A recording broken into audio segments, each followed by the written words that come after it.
విశేషించిన ఆయన ఈ దినం 68వ వసంతంలో అడుగుపెట్టి మీ యొక్క వాత్సల్యతను కృపను జ్ఞాపకం చేసుకుంటూ ఈ దినాల్లో మీకు నామాన్ని కనపరుచుకుంటుండగా ఈ దైవ కృపను ఆయన పక్షాన్ని ప్రమరించండి. పెద్ద వయసులో శారీరక బలహీనతలో మీ యొక్క బలం దయచేయండి. సాకేయ సహకారిగా మీరు ఇచ్చినటువంటి సత్యమైన మేరకు దాన్ని ప్రకటిస్తున్నారు. వారి దాంపత్యానికి ముందుగా మీరు ఇచ్చిన కుమారులు స్త్రీలని బట్టి మీకు స్తోత్రాలు, కుమార్తెను బట్టి మీకు వందనాలు, స్తోత్రాలు. వారి వారి కుటుంబాలను దీవించండి. ఈరోజు నా దీపికి సహవాసానికి మాధుర్యానికి గుర్తైనటువంటి కేక్ను వారు కట్ చేస్తుండగా మీ దైవ దేవునితో నింపమని, ప్రత్యేకించిన ఆయన వారికి వచ్చిన వారందరినీ కూడా ప్రేమించి సునీల్ గారి కుటుంబం, అనిల్ గారి కుటుంబం వారు ఏర్పాటు చేసిన ఆహారాన్ని కూడా మీరు దీవించండి. ఇలాగున్న అలెగ్జాండర్ గారిని రాబో దినాల్లో మీ కృపను వర్తిల్ల చేస్తారని నమ్ముతూ ఇచ్చినటువంటి వాగ్దానాన్ని బట్టి పిల్లలను చూస్తూ ఉన్నటువంటి ఆశీర్వాదం తన జీవితంలో మీరు నెరవేర్చినందుకే వందనాలు తెలియజేస్తూ యేసునామమున ప్రార్థించి వేడుకొంచున్నాము తండ్రి, ఆమేన్.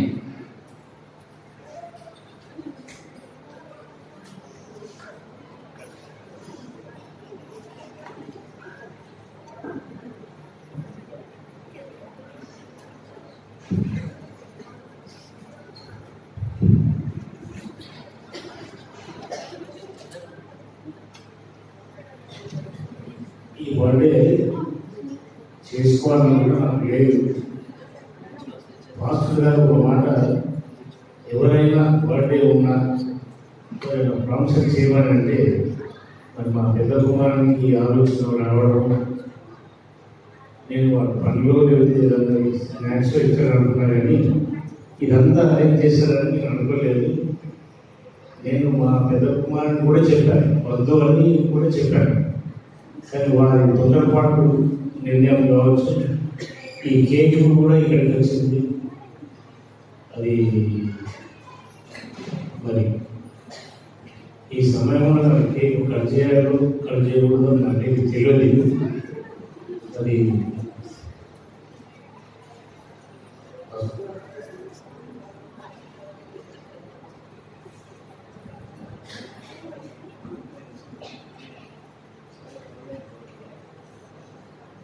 మంచిది. ఈ సమయంలో నేను మొదటి దినాన్ని చెప్పాను, 40 దినాల్లో దేవుడు ఎవరికైనా గర్భఫలం ఇస్తే ఈ శ్రమల దినాలు వద్దు ప్రభా ఎవరు కూడా మరి యాదృచ్ఛికంగా జరిగినటువంటి కార్యాలలో ప్రభుని స్తుతించడం మంచిది అని భావిస్తున్నా.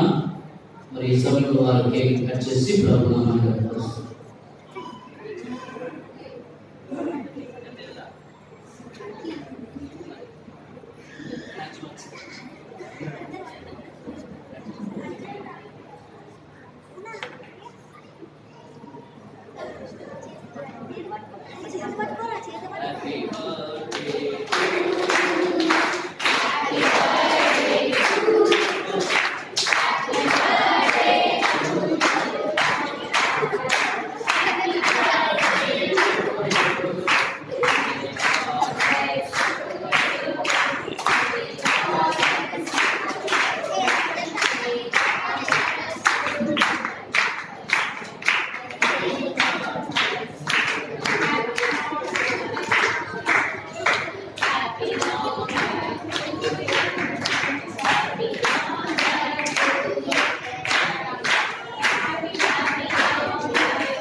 చాలా సంతోషం. ఈ సమయంలో వారి కుమారుడు సునీల్ గారు, అలెగ్జాండర్ గారి పెద్ద కుమారుడు, చిన్న కుమారుడు అనిల్ గారు వారి కుటుంబాలు ఏర్పాటు చేసిన ప్రేమ విందును మీరు భోజనం చేసి వారిని అనుదిన ప్రార్థనలు జ్ఞాపకం చేసుకోవాల్సింది వారు కోరుకున్నారు. చివరి ప్రార్థన ప్రభు ప్రార్థన ఆశీర్వాదిస్తారు. మహోన్నతుడా మీకు వందనాలు, స్తోత్రాలు. సర్వశక్తి కలిగిన ప్రభు, ఈ దినం అలెగ్జాండర్ గారి జీవితంలో మీరు ఇచ్చినటువంటి జీవాన్ని బట్టి, ఆయుష్ బట్టి స్తోత్రాలు.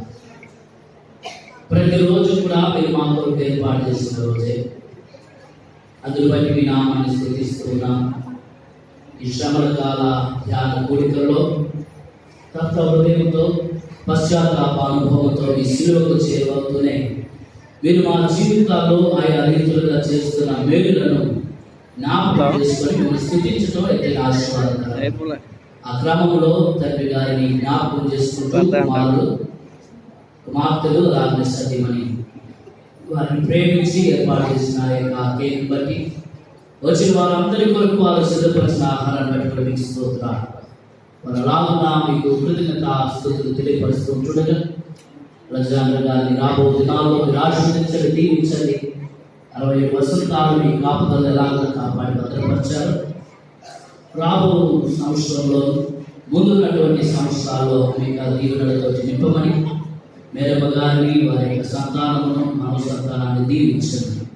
యేసు నామములో ప్రార్థించి అడిగి వేడుకొంచున్నాము తండ్రి, ఆమేన్. పరలోకమందున్న మా తండ్రి, మీ నామం పరిశుద్ధపరచబడుగా, మీ రాజ్యం వచ్చుగా, మీ చిత్తం పరలోకమందు నెరవేరినట్టు భూమి మీద నెరవేరుగా, మాకు కావాల్సిన ఆహారం మాకు దయచేయండి.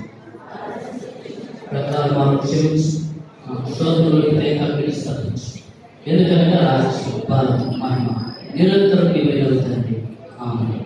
అందరూ లేచి దైవాశీర్వాదం తీసుకుందాం.